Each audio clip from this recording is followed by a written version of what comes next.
Vital statistics consist official records of births, deaths, marriages, death rates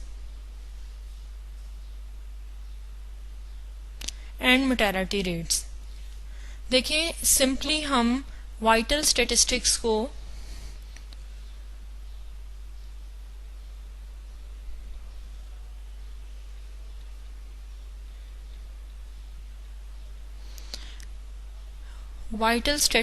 को ये कह सकते हैं कि consists of official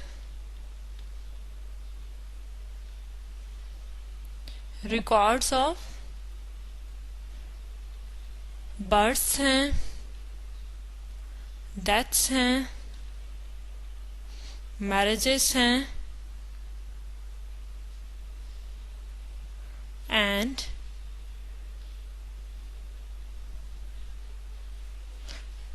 जो भी हमारे पास ऑफिशियल रिकॉर्ड्स डेथ रेट से, बर्थ रेट से, मैरिजेस से, या हम फर्टिलिटी का रेट चेक करना चाह रहे हैं, इन चीज़ों से रिलेटेड है. इन अदर वर्ड्स हम ये कह सकते हैं कि जैसे हम सर्वाइवल एनालिसिस में ये चीज़ पढ़ते हैं कि हमारे पास बर्थ रेट्स का जो डाटा रिकॉर्ड में होता है ऑफिशियली, उसको लेके हम लोग जो रिजल्ट्स जनरेट करते हैं वो वाइटल स्टैटिस्टिक्स के थ्रू करते हैं. Vital statistics plays a very important role in practical life. In today's lecture, we learn about vital registration system, then use of vital statistics, shortcomings of vital statistics, ratio and rates. vital statistics के अंदर हम ये सीखेंगे कि किस तरह से ratio और रेट्स को हम डिफाइन करते हैं. then vital ratios and classification of vital rates, इसके बारे में हम पढ़ेंगे. First of all introduction to vital statistics. Simply vital statistics को मैंने आपको बता दिया है कि ऑफिशियल रिकॉर्ड में death rate, birth rate, fertility rate, इन चीज़ों के मुतालिक जो डाटा हमारे पास ऑफिशियल रिकॉर्ड्स में थ्रू सर्वे सैम्पलिंग ही ये डाटा हमारे पास कलेक्ट किया जाता है. किसी भी गवर्नमेंट में ये डाटा जो है वो सेव रहता है. जैसे पाकिस्तान में जो है वो पंजाब ब्यूरो ऑफ स्टैटिस्टिक्स या फेडरल ब्यूरो ऑफ स्टैटिस्टिक्स के अंडर ये सारा डाटा होगा. इसी तरह से हर गवर्नमेंट में ये डाटा सेव होता है. This is actually called vital statistics. अब हम इसको बाय डेफिनेशन देख लेते हैं. A study of the behavior of population involves a study of two main aspects of a population, namely its composition and the changes which they take place during some period. And then the composition of a population is described by the distribution of people among more or less some standard categories. हमारे पास जो distribution of people है, जो data collect करना है, उसको भी हमने ये देखना है कि किन किन स्टैंडर्ड्स पे वो डाटा कलेक्ट किया जाए. फॉर एग्जाम्पल वो कह रहे हैं कि जेंडर पर, एज पर, मैरिटल स्टेटस एक्सेट्रा के डाटा की हमें रिक्वायरमेंट क्या है, हम कौन सी इंफॉर्मेशन गैदर करना चाहते हैं. जो इंफॉर्मेशन हम गैदर करना चाहते हैं उसी तरह से हम अपना एक क्वेश्चनर प्रिपेयर करेंगे और अपना डाटा जो है वो कलेक्ट करेंगे. Changes in the population are the results of events like deaths and births which add or take away some members of the population. ठीक है. अब देखें हमारे पास जो है एक पॉपुलेशन है, हमारे पास जो भी पॉपुलेशन की फिगर होती है डे बाय डे उसमें डेथ रेट और बर्थ रेट की वजह से वो फिगर जो है वो चेंज हो जाती है. जब वो फिगर चेंज होती है तो जो हम उस पॉपुलेशन से रिजल्ट्स जनरेट करना चाहते हैं ऑब्वियसली वो रिजल्ट्स भी हमारे चेंज हो जाते हैं. अगर हमें ये इन्फॉर्मेशन नहीं होगी, वाइटल स्टैटिस्टिक्स के थ्रू हम डेली बेसिस पे ये नहीं देख रहे होंगे कि डेथ रेट्स और बर्थ रेट्स जो हैं किसी भी कंट्री की वो किस तरह से अफेक्ट हो रही हैं, तो हम उस कंट्री की को किसी भी सर्वे के बारे में कोई भी इंटरप्रिटेशन ठीक तरह से नहीं बता सकेंगे. Since deaths and births are very important events in human life, they are called vital events. Okay, deaths और बर्थ्स जो हैं वो वेरी इंपॉर्टेंट इवेंट्स हैं. देखें किसी की डेथ हुई तो पॉपुलेशन में जो अगर पॉपुलेशन 10,000 की थी तो उससे एक मेंबर कम हो गया. इसी तरह से अगर 2 लोगों की बर्थ हो गई है तो 2 लोग इंक्रीज हो जाएंगे. Marriages, divorces, sickness, migration etcetera are also called vital events. इनको भी सबको वाइटल इवेंट्स कहा जाता है। वाइटल इवेंट्स मेनली किस चीज को कहा जा रहे हैं, जिस पर वाइटल स्टैटिस्टिक्स बेस कर रही है। वाइटल स्टैटिस्टिक्स में क्या है कि मेनली हम डेथ्स और बर्थ रेट को डिस्कस करेंगे, और उसके अलावा जो है बाकी बहुत सारे ऐसे इवेंट्स हैं जो कि डायरेक्टली इसमें इन्वॉल्व हो जाते हैं। मैरिजेस हैं, डाइवोर्सेस हैं, सिकनेस है, माइग्रेशन कुछ लोग कर जाते हैं, जैसे पाकिस्तान से माइग्रेट हो जाते हैं किसी भी फॉरेन कंट्री में, तो उससे भी पॉपुलेशन के साइज पे फर्क पड़ जाता है। The collection, presentation and analysis of vital events is called vital statistics. Sources of data, कि हमारे पास सोर्सेज ऑफ डेटा जो है वो किस तरह से है। There are two traditional sources of data on population, namely the census and the voter registration system.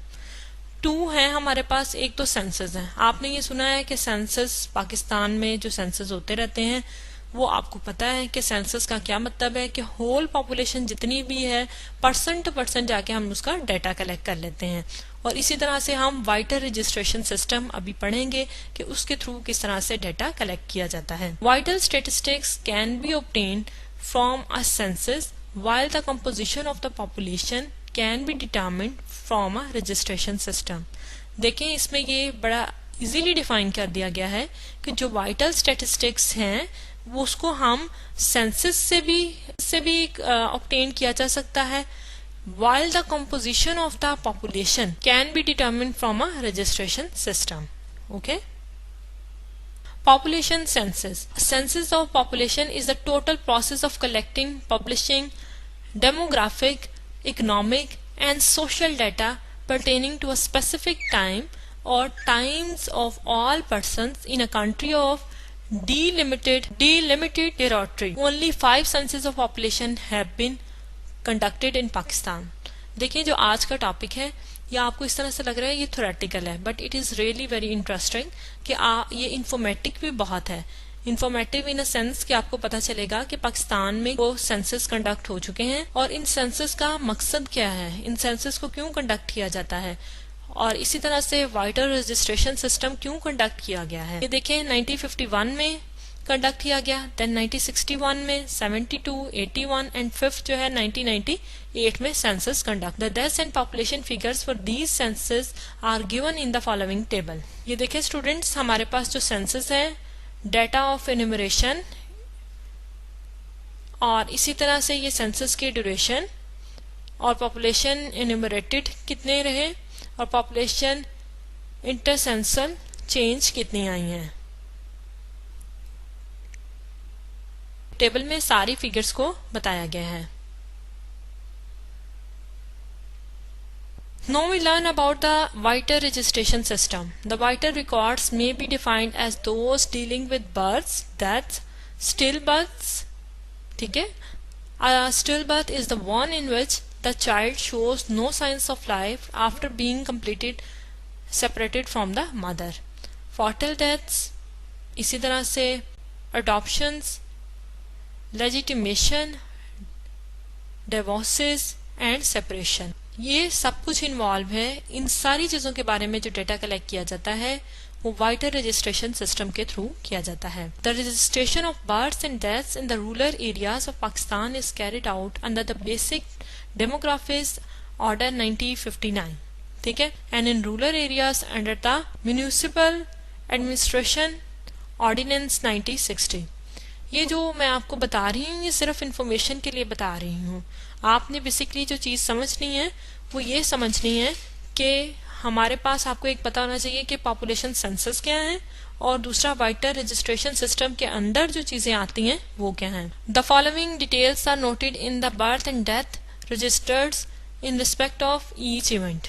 ये सारी के बर्थ रजिस्ट्रेशन अगर हो तो उसमें हमें कौन कौन से पॉइंट्स चाहिए होते हैं, annual serial number, date of report of birth, date of birth, gender of the child, name of the father and grandfather of the child, place of birth, occupation, caste, religion, residence of the father, name of the child and name of the mother. ये हमें सारी चीजें चाहिए जबकि हमें birth registration होगी।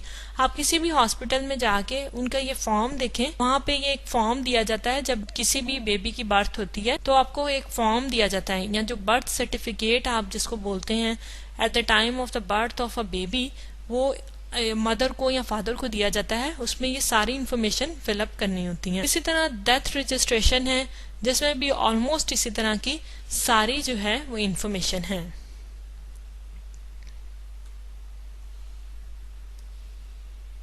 Use of vital statistics. Vital statistics का use क्या है? First of all, records of births, deaths, marriages, divorces, ठीक है, etcetera are of huge use to the individuals. हर एक के साथ ये बहुत बड़ा मतलब हर एक की लाइफ में डेथ्स भी हैं, बर्थ्स भी हैं, मैरिजेस भी हैं, डिवोर्सेस भी हैं, तो ये एक ह्यूज किस्म का डाटा है। Insurance companies make use of vital statistics in determining the rates of premium of different ages on the basis of expectation of life at different age groups. Secondly, इसका ये यूज है। Thirdly, the vital statistics provide a numerical assessment of the state of public health, hygienic condition and availability of medical facilities. Then, vital statistics are used by various government agencies for a number of administrative purposes. जाहिर है इस data को हम बहुत सारे जो vital statistics से data generate हम करेंगे उसको हम बहुत सारे गवर्नमेंट के पर्पसेस के लिए और हेल्थ पर्पसेस के लिए उसको यूज किया जाएगा। Use of vital statistic in planning of economic department is necessary. Vital statistic are of vast use to the business से भी रिलेटेड जो है इसमें हमें बहुत बेनिफिट होगा। Accurately registered and systematically collected data on vital statistics, vital events, for example the registration of people with registration organization, जो कि अब हमें रजिस्ट्रेशन ऑर्गेनाइजेशन को हम नादरा से जो डाटा कलेक्ट किया जाता है, आपको पता है वो कितना इन्फॉर्मेटिव है। सारा का सारा डाटा किसी भी एक पर्सन का, उसकी फैमिली से रिलेटेड हर तरह का डाटा नादरा में, जिसकी वजह से जो इनसिक्योरिटीज हैं % to % वो भी कम हो जाती हैं। And registration of births and deaths with health department can be used to cross-check the accuracy of data obtained through population census. Population census के थ्रू जो डाटा कलेक्ट किया जाएगा उसमें भी फ्लॉज हो सकते हैं। कुछ लोग होते हैं जो कि अपनी इंफॉर्मेशन फुली इंफॉर्मेशन प्रोवाइड नहीं करते, लेकिन थ्रू नादरा सिस्टम आपको ये पता है कि नादरा में हर सब जो 17 ईयर्स से अबव एज के हैं उनके जब आईडी कार्ड्स बनेंगे तो सारी की सारी जो है इंफॉर्मेशन हमारी वहाँ पे सेव होती है। Vital statistics are necessary in demographic research. Medical and pharmaceutical research is carried out on the basis of mortality and natality data. Statistical methods enable planning of experiments and evaluation of result of different treatments and medicines used for curing the diseases. ये तो क्या है, ये सारी जो चीजें मैंने पढ़ी हैं ये वाइटल स्टैटिस्टिक्स के यूज हैं। अगर आप इस सब्जेक्ट को या इस सेक्शन को समझेंगे तो आपको ये बड़ी इजीली समझ आ जाएगा कि ये सेक्शन जो है वो प्रैक्टिकल लाइफ के बहुत करीब की बातें कर रहे हैं। यानी हम इसमें सारी वही बातें कर रहे हैं जो हम रोजमर्रा की लाइफ में अपनी लाइफ में यूज कर रहे होते हैं। इन टूल्स को या वाइटल स्टैटिस्टिक्स के डाटा का यूज करके हम कुछ ना कुछ रिजल्ट जो हैं वो जनरेट कर रहे होते हैं। Next है कि what are the shortcomings of vital statistics? There exists a large amount of under registration of the vital events. Many deaths, marriages, divorces also remain unregistered. बहुत सारे कुछ ऐसे लोग हैं जो कि illiterate हैं और जिन लोगों को इसके बारे में इतना सेंस नहीं है, या कुछ लोग लिटरेट होते हुए भी जो है केयरलेस होते हैं, जिसकी वजह से ये रिकॉर्ड वो मिस हो जाते हैं। यानी अगर पाकिस्तान की पूरी पॉपुलेशन है तो पूरी पॉपुलेशन का अगर डाटा हम लेंगे तो वो सेंसस के थ्रू लेंगे। जब एक रिकॉर्ड इसके थ्रू चलेगा, वाइटल स्टैटिस्टिक्स के थ्रू, तो मींस उसमें डेथ रेट्स और बर्थ रेट्स, मैरिजेस, इस तरह का भी सारा डाटा होगा। तो जब इस तरह का ये डाटा होगा तो वो डाटा वही लोग जो रजिस्टर करवा रहे हैं, जो प्रॉपरली सिस्टम को समझ रहे हैं और उसमें सिस्टम को ओबे कर रहे हैं, उन्हीं का डाटा होगा, अदरवाइज दूसरे लोगों का डाटा नहीं होगा। Another defect is the delayed reporting of births and deaths by the reporting agencies. ये भी एक फैक्ट है कि बच्चा बहुत बड़ा हो चुका होता है, उसके बाद हम जाके उसका बर्थ सर्टिफिकेट बनाते हैं। इसी तरह किसी की डेथ को भी जो है ना वो रिपोर्ट नहीं किया जाता। Statistics recording past of deaths are not reliable. Data on ages at death suffer from similar defects. In case of births, the age of mother and the order of birth, live birth, are not registered, which is a handicap for detailed analysis of statistics. The basic limitation of the registration system is an almost complete lack of control over the local registrar, who are neither properly trained for carrying out this duty nor their work is properly supervised. Data on vital statistics are sometimes misreported intentionally. बिल्कुल ठीक कि data जो है वो sometimes data जो है वो intentionally ही गलत रिकॉर्ड करा दिया जाता है। बात कुछ होती है और हम बात की डेट्स जो है वो कुछ लिखवा रहे होते हैं। इसी तरह से डेथ्स के भी है, मैरिजेस की भी आगे पीछे करके डेट्स जो हैं वो लिखवा दी जाती हैं, जिससे हमारे स्टैटिस्टिकल रिसर्च पे बहुत फर्क पड़ता है। स्टूडेंट्स, आप ये देखें कि जैसा कि आपको पता है कि जो वाइटल स्टैटिस्टिक्स है, वाइटल स्टैटिस्टिक्स मीन्स है government records, means a government database record the births and deaths of individuals is simply called the vital statistics. किसी भी कंट्री की गवर्नमेंट है, उसमें जब ये डाटा कलेक्ट किया जाएगा तो इस डेटाबेस को हम वाइटल स्टैटिस्टिक्स कहेंगे। अगर हमारे पास सिर्फ ये फिगर्स हैं कि इस कंट्री में इतनी डेथ्स हैं, इतनी जो है बर्थ्स हैं, तो हम इन फिगर्स से या इन नंबर्स से कुछ भी जो इंटरप्रिटेशंस है वो नहीं कर सकते, अनलेस कि हम रेट्स ना फाइंड आउट करें या रेशियोज ना फाइंड आउट करें for converting the data into a meaningful manner. The vital data comparison number of births, deaths, sickness, etc. represent absolute numbers. The absolute numbers in themselves cannot make useful comparisons. ठीक है, कि हम इनको इसीलिए rates में या ratios में convert करते हैं because we make useful comparisons. अगर हम नहीं करेंगे then we can not make useful comparison. For example, the fact that 2000 deaths were recorded in a particular city is of no significance unless the population of the city is known. अगर city की population ही हमें known नहीं है तो अगर हम ये कहें कि 2000 वहां पे डेथ्स हैं तो इससे क्या फर्क पड़ता है, हम 3000 कह दें, 4000 कह दें। हम जब हमें पॉपुलेशन नोन होगी कि अगर पॉपुलेशन से 10,000 है सिटी की और उधर 2000 डेथ्स हैं तो फिर उसकी रीजंस और फैक्ट्स जो हैं हमें जानने की जरूरत पड़ेगी। In the next step, to draw meaningful conclusions, therefore we need relative numbers. We need relative numbers.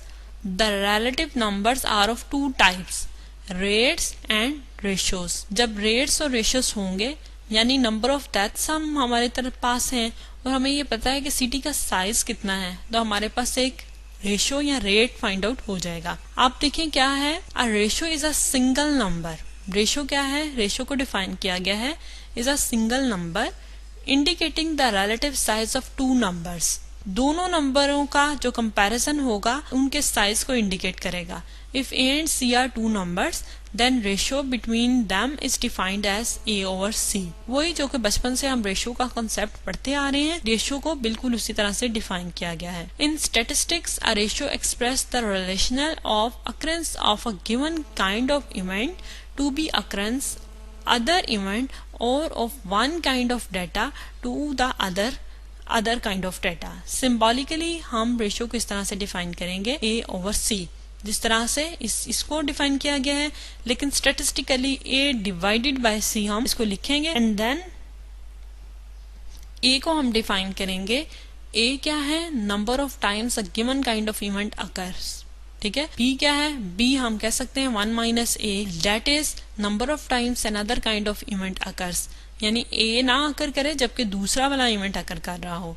A ratio is usually multiply by 100 और 1000 for ease in understanding and comparison. हमारे पास 1 99, 1.942 इस तरह की वैल्यूज आ जाएंगी, क्योंकि हमने रेशो फाइंड आउट की है।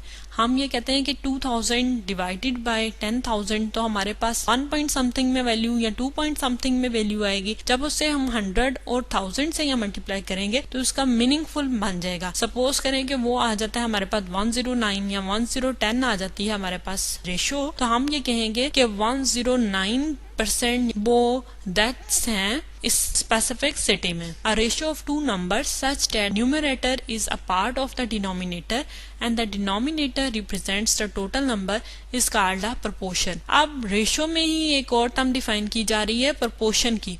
प्रोपोर्शन क्या है? जब हम ये कहें कि कोई एक value a divided by a plus, यानी कि दूसरी वैल्यू को भी एड अप करके टोटल के साथ हम स्पेसिफाई जो हमारा कंसर्न है उसको फाइंड आउट करेंगे, डेट इज प्रोपोर्शन। हाँ, proportion can never be greater than 1। इसको आप माइंड में रखें, जैसे probabilities can never be greater than 1, इसी तरह से प्रोपोर्शंस भी ग्रेटर देन 1 नहीं हो सकती।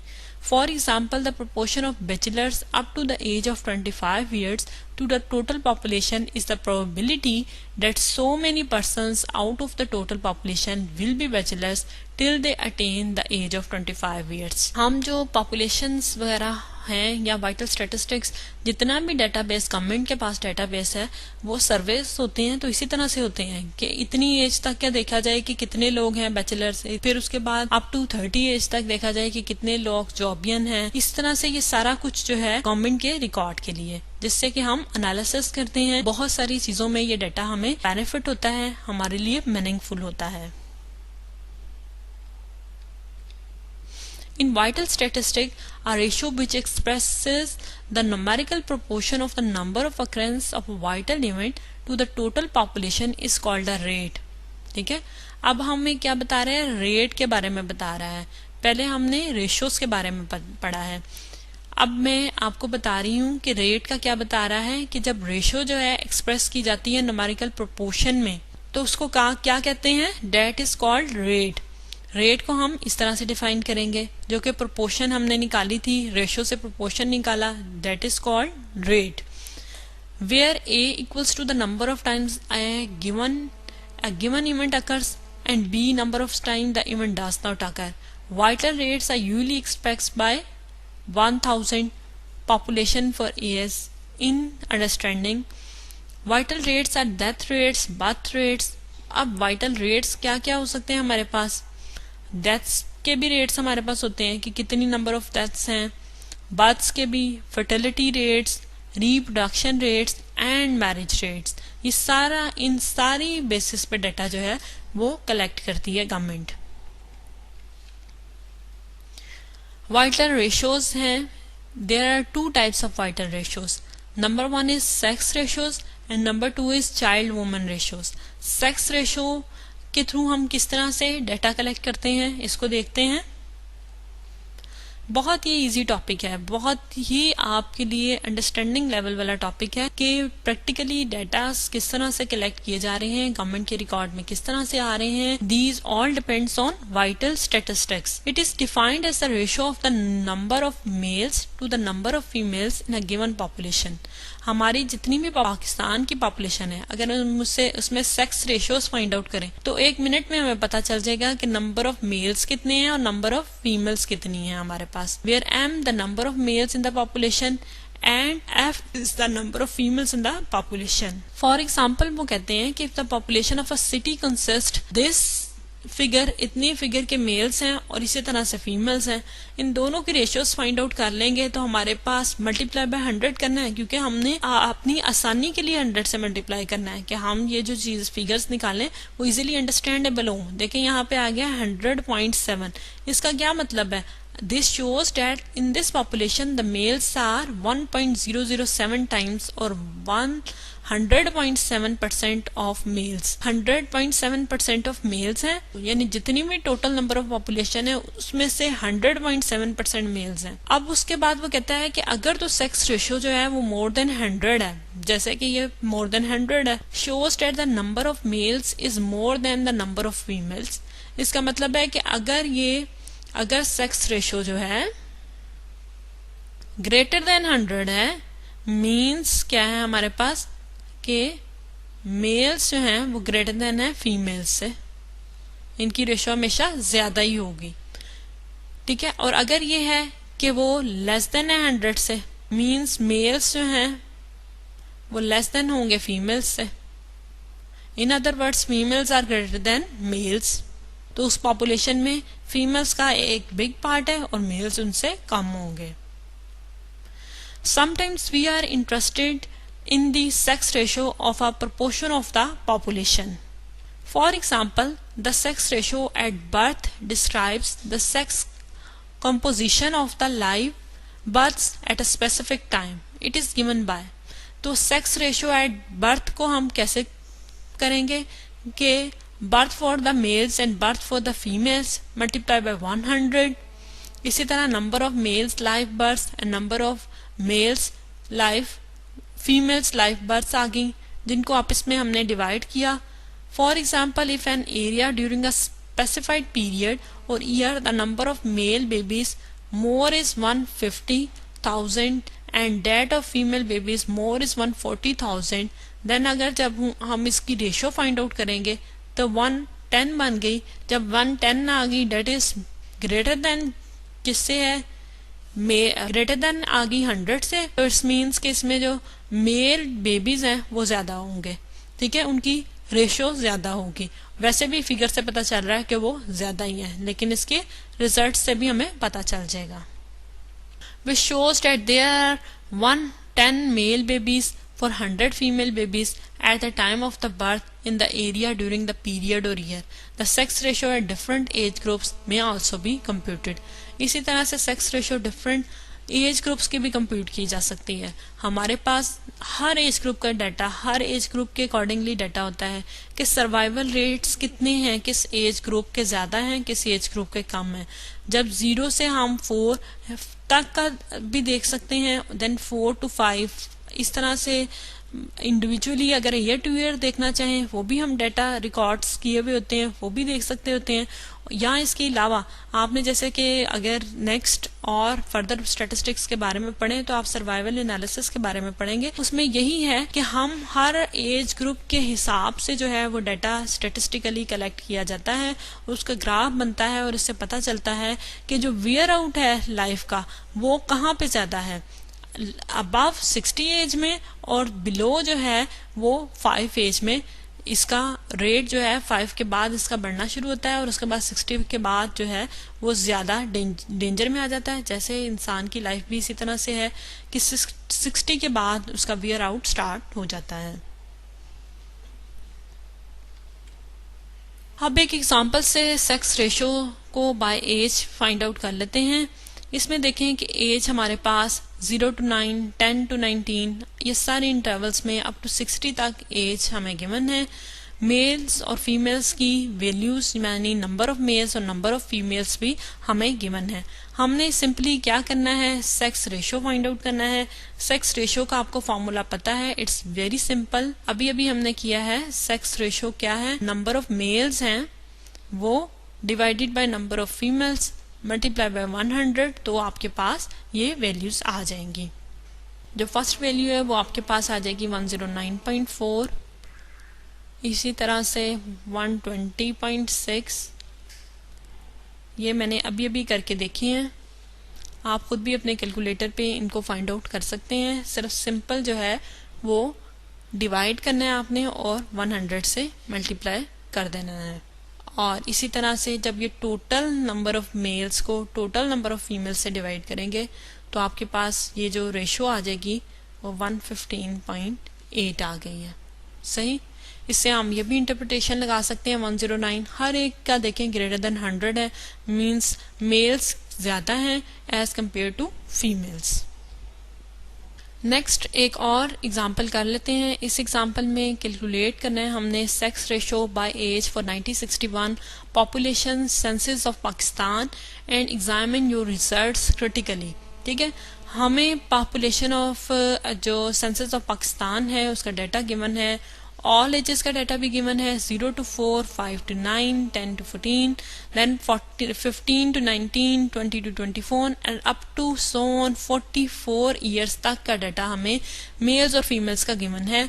अब हमने इनकी क्या फाइंड आउट करनी है, सेक्स रेशियोज फाइंड आउट करनी है। सेक्स रेशियोज मीन क्या है कि number of males divided by number of females for the individual age या for the group of age and then multiply by 100, तो ये आपके पास सेक्स रेशियोज आती जाएंगी।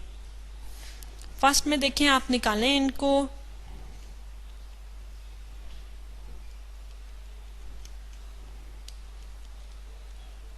तो आपके पास ये निकल आएगी,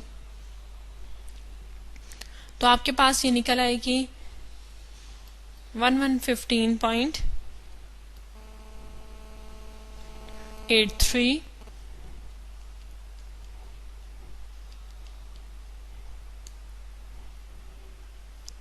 104.56,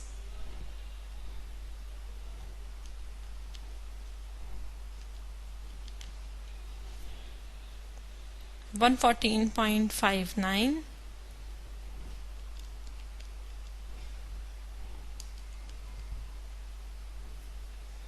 122.62,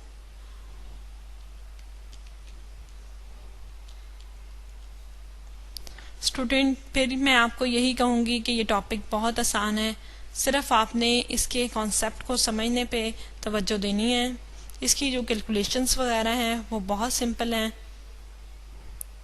1112.91,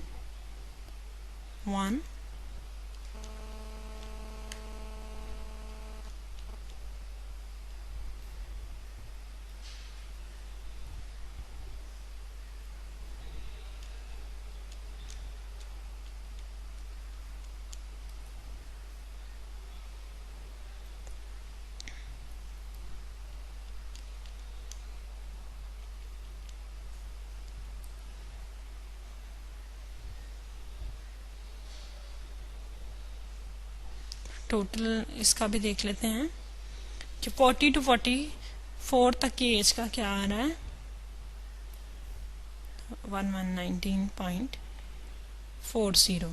ठीक है, ये सारी सेक्स रेशियोज हमने फाइंड आउट कर ली हैं। रेशियो से हमें क्या पता चलता है, देखें जो चाइल्ड वुमेन रेशियो है इसमें 2 पॉइंट्स ही इम्पॉर्टेंट है कि अंडर द एज ऑफ जो 5 years चाइल्ड हैं वो, और जो वुमेन्स हैं 15 to 44 ईयर्स की या 15 to 49 ईयर्स की, उनकी जो रेशियो है उसको जो चेक करेंगे, this is called child women ratio.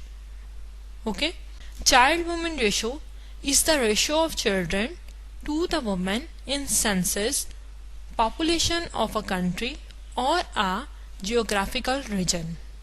ठीक है, then it gives a measure of incidence of child bearing in the population of adult women, और इसके अलावा इसका क्या है, it is the ratio of children under 5 years of age the woman of children bearing age in the population of adult women that is between the age of 15 to 44 years, और sometimes इसको हम 15 to 49 years भी ले लेते हैं। Thus child women ratio को हम किस तरह से डिफाइन करेंगे, equals to P 0 to 4, 0 to 4 का क्या मतलब है, under 5 and F shows the female 15 to 44 जो कि इसकी लिमिट है, मल्टीप्लाई बाय 100। इन दोनों को सेंसस में हमारे पास इस तरह का डेटा होगा कि चिल्ड्रन जो हमारे पास होंगे वो 0 to 5 years के दरमियान में जो होंगे, नॉट ग्रेटर देन 5, यानी कि 5 साल से बड़ी उम्र के नहीं, 5 साल से कम उम्र के जो बच्चे होंगे उनकी जो भी फिगर आएगी सेंसस में वो, और हमारे पास 15 to 44 ईयर्स की जो फीमेल्स होंगी, मैरिड खवातीन होंगी, उनकी जो आएगी फिगर वो, इन दोनों को जब डिवाइड करके मल्टीप्लाई बाय 100 करेंगे तो जो हमारे पास रेशियो आएगी उसको हम चाइल्ड वुमेन रेशियो कहेंगे। यहाँ वो देखें कि P जो है, P 0 to 4 को कह रहे हैं कि number of children of both sexes under 5 years of as.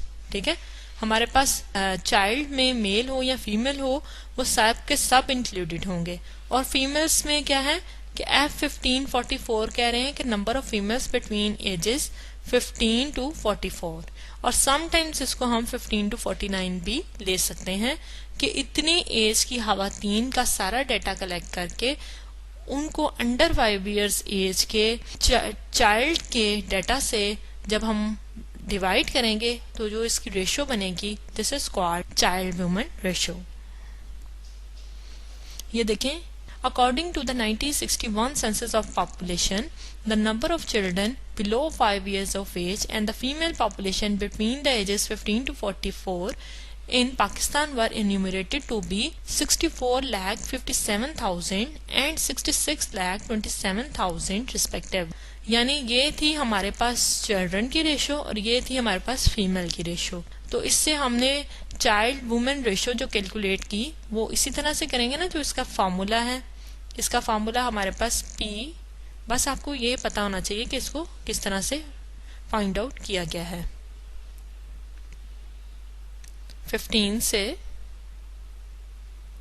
44 और मल्टीप्लाई बाय 100, ये फॉर्मूला है। इसमें फिगर्स लगाई हैं, वैल्यूज पुट की हैं, इसको सॉल्व कर लिए तो ये हमारे पास चाइल्ड वुमेन रेशियो इन 1961 में जो सेंसस हुआ था उससे कैलकुलेट करके आ गई है। Next topic is the classification of vital rates. There are some points that is involved in the classification of vital statistics. Number 1, the rates used in vital statistics may be classified as observed and theoretical rates. ठीक है, यानी कि जो भी हम rates define करेंगे उसको हम 2 parts में divide कर लेंगे। एक हम कह देंगे observed आया है और एक हम क्या कह देंगे, theoretical आया है। observed क्या है कि जो कि डाटा कलेक्ट किया गया, थ्योरेटिकल क्या है जो कि फैक्ट्स एंड फिगर से निकलेगा। The observed rates are simply in nature and are computed directly from observed और एक्चुअल डाटा। ठीक है जी। And then theoretical rates are complex in nature and are calculated from some theoretical population known as standard population. ठीक है, आपने statistical influence में ये चीज़ पढ़ी थी कि जो हमारे पास पॉपुलेशंस होती हैं उनमें हाइपोथेटिकल पॉपुलेशंस भी होती हैं। हाइपोथेटिकल पॉपुलेशन से हम उनसे भी हाइपोथेटिकल पॉपुलेशन से भी रिजल्ट्स जो हैं वो जनरेट कर रहे होते हैं। इसी तरह से जो थ्योरेटिकल रेट्स हैं ये थोड़े से कॉम्प्लेक्स होंगे और इसमें जो हम थ्योरेटिकल पॉपुलेशंस यूज करेंगे उसको हम कहेंगे कि these are the standard populations. The observed rates, practically the death and birth rates, may be classified as crude and specific rates. ठीक है, डेथ रेट्स और बर्थ रेट्स को फिर जो है वो कह रहे हैं कि 2 फैक्ट्स में या 2 पार्ट्स में हम डिवाइड कर देंगे, क्रूड डेथ रेट और crude birth rate and specific death rate and specific birth rate. A crude rate expresses the relation of the vital events occurring during a year to the mid-year population during the same year. A specific rate expresses the relation of vital events in some specific class of the population of that class. ठीक है जी। इसको किस तरह से इसकी classification की जाएगी, इसको थोड़ा सा फिगर आउट कर लेते हैं, आपको समझना आसान हो जाएगा।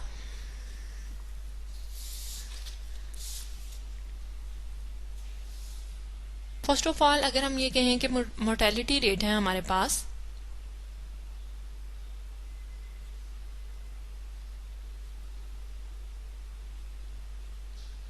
In fact this is called the death rate.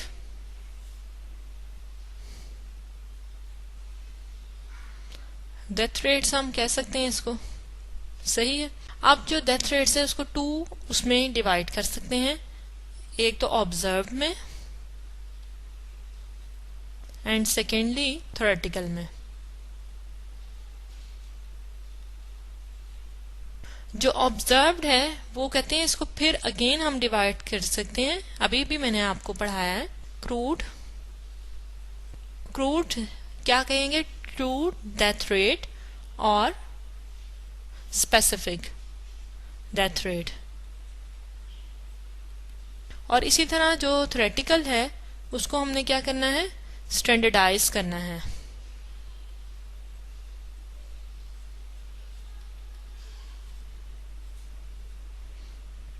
और इसको एडजस्टेड भी कह सकते हैं।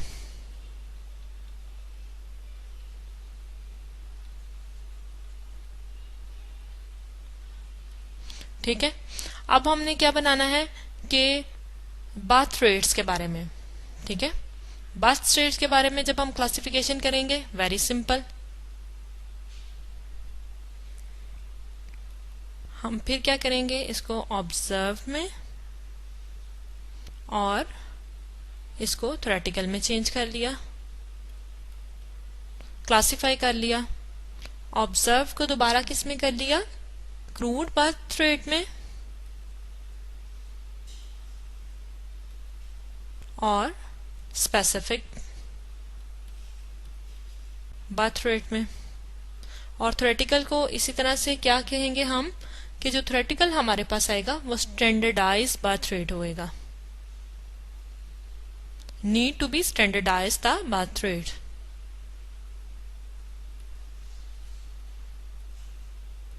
ठीक है जी, अब आप ये देखें कि उसके अलावा हमारे पास क्या होता है, फर्टिलिटी रेट्स होते हैं हमारे पास।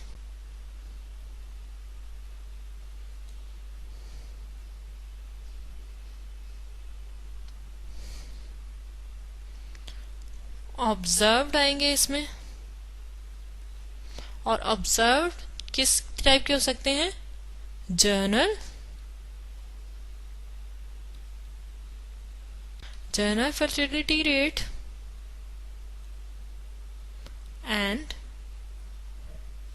स्पेसिफिक। एक जर्नल हो गया और एक क्या हो गया, स्पेसिफिक हो गया। ठीक है, इसी तरह अगर रिप्रोडक्शन रेट को देखें हम,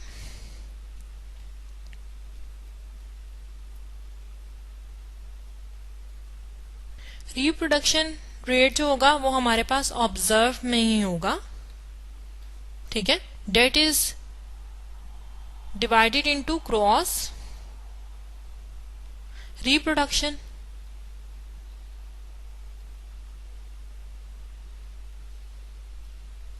एंड नेट रिप्रोडक्शन रेट। ये वो चीजें हैं जो कि हम इसकी क्लासिफिकेशन ऑफ वाइटल स्टैटिस्टिक्स में ये सब कुछ पढ़ेंगे।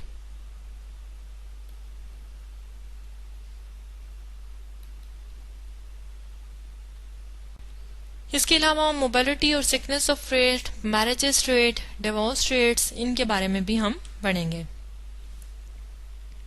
अब हम क्रूड डेथ रेट के बारे में पढ़ते हैं। The simplest and the most common used measure of mortality is the crude death rate, CDR से इसको डिनोट किया गया है। It is defined as the number of death per thousand mid-year population of an area during a year.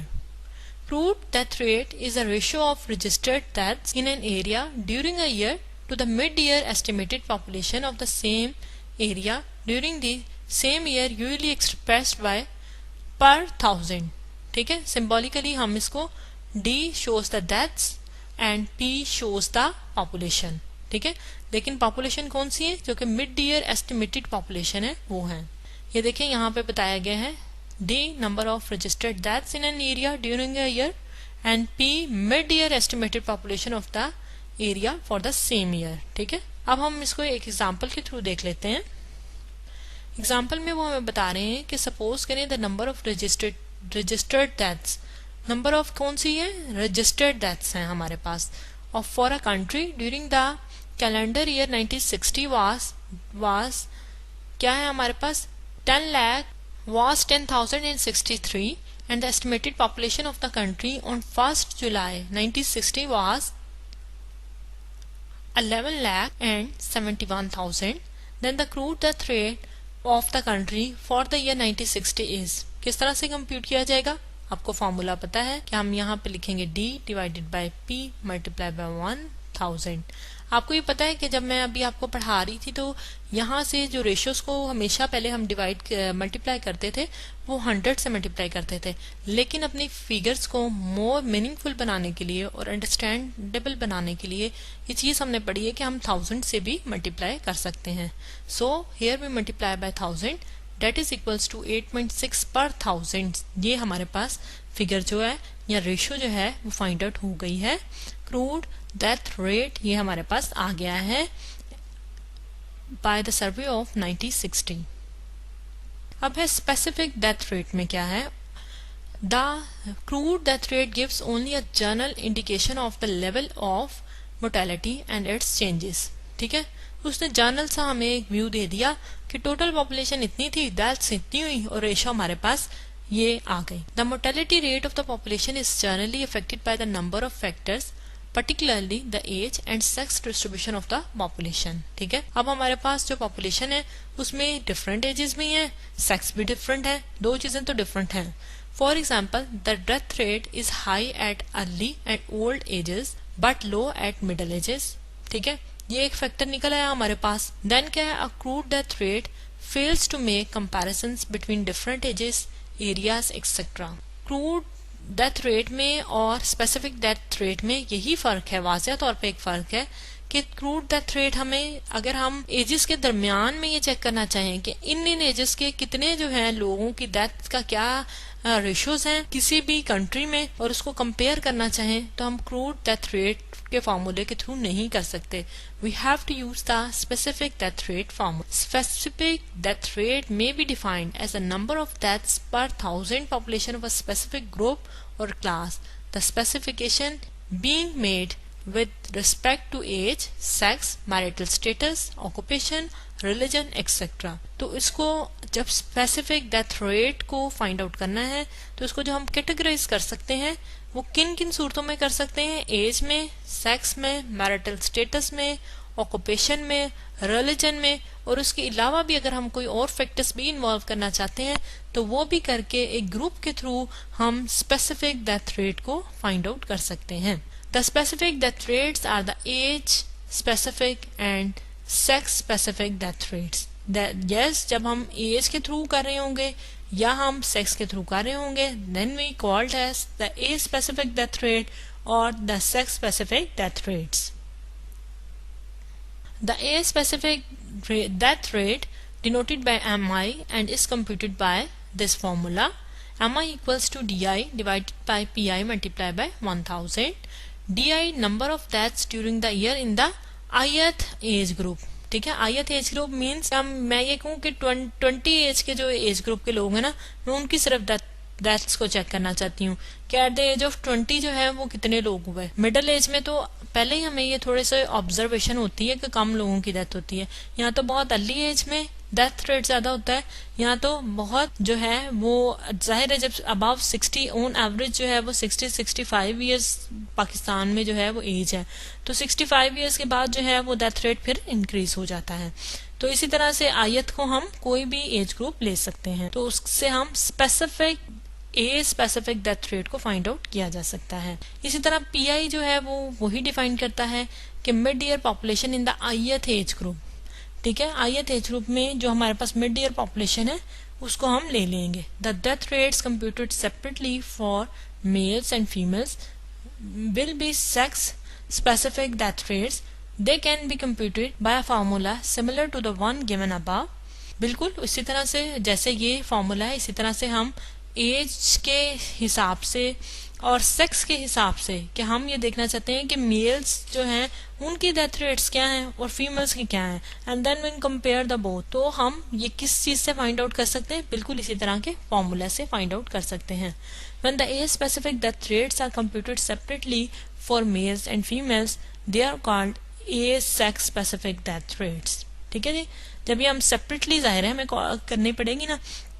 इस आयत group में जो हम डेथ रेट देख रहे होंगे वो पहले तो हम मेल के लिए देख लेंगे और उसके बाद हम जो है वो फीमेल के लिए देख लेंगे.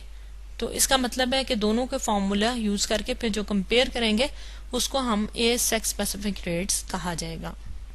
एग्जाम्पल है, उसमें डाटा है कि find crude death rate and age specific death rate for the following. Data में जो एजेस हमें गिवन है बिलो 1 यानी 1 ईयर से कम वाले बच्चे, 0 से 1 की जिनकी एज होगी, ठीक है ना. इस तरह 1 से 4, 5 से 14 and up to so on 75 and above. Population हमारे पास है कि 1 ईयर की कितनी पॉपुलेशन है, 1 to 4 ईयर के दरमियान में जो बच्चे हैं उनकी कितनी पॉपुलेशन है, यानी कि 19,77,072 है. ठीक है, और उसमें जो बर्थ रेट है वो 1476 गई. इसी तरह से ये डिफरेंट जो है पॉपुलेशंस हैं हमारे पास इन एज ग्रुप्स के लिए, और इन एज ग्रुप्स के अकॉर्डिंगली नंबर ऑफ जो डेथ्स हैं वो भी इस कॉलम में लिख दी गई हैं। अब हमने crude death rate find out करना है फर्स्ट ऑफ ऑल, तो हमें पता है कि एज स्पेसिफिक डेथ रेट वो हमने निकालना है।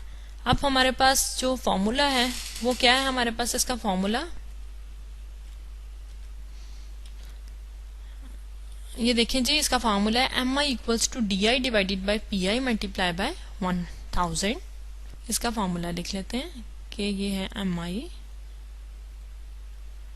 DI divided by PI multiply by 1000।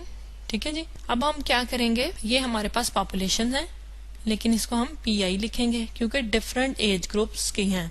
अगर हम स्पेसिफिकली इस एज ग्रुप के लिए फाइंड आउट करना चाहते हैं तो हम यहाँ कर लेते हैं फाइंड आउट।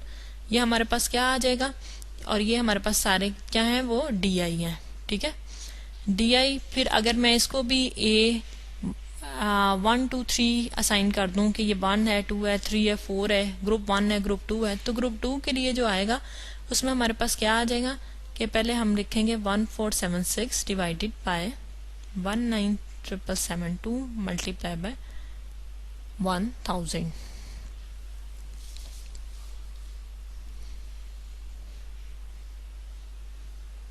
और इसका जो आंसर है वो हमारे पास आ जाएगा 87.5।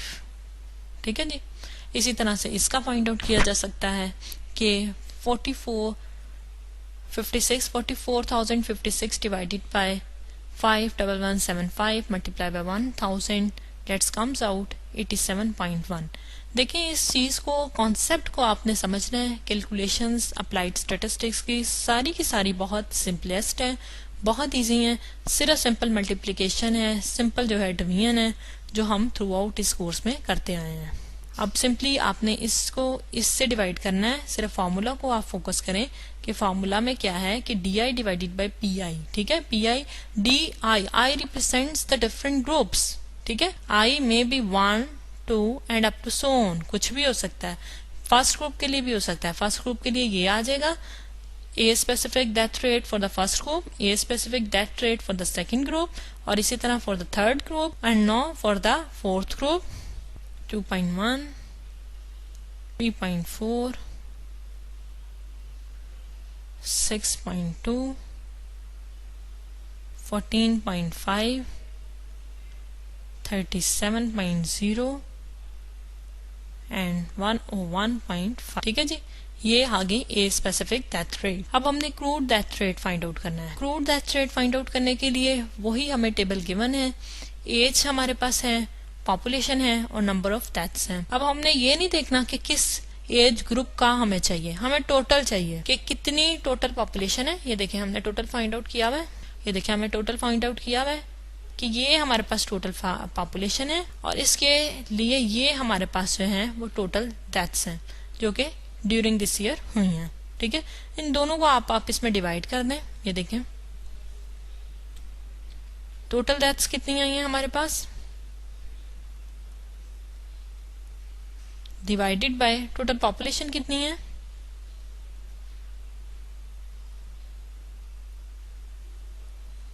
Multiply by 1000। तो आपके पास आंसर क्या आ जाएगा, यानी 8.44 पर 1000।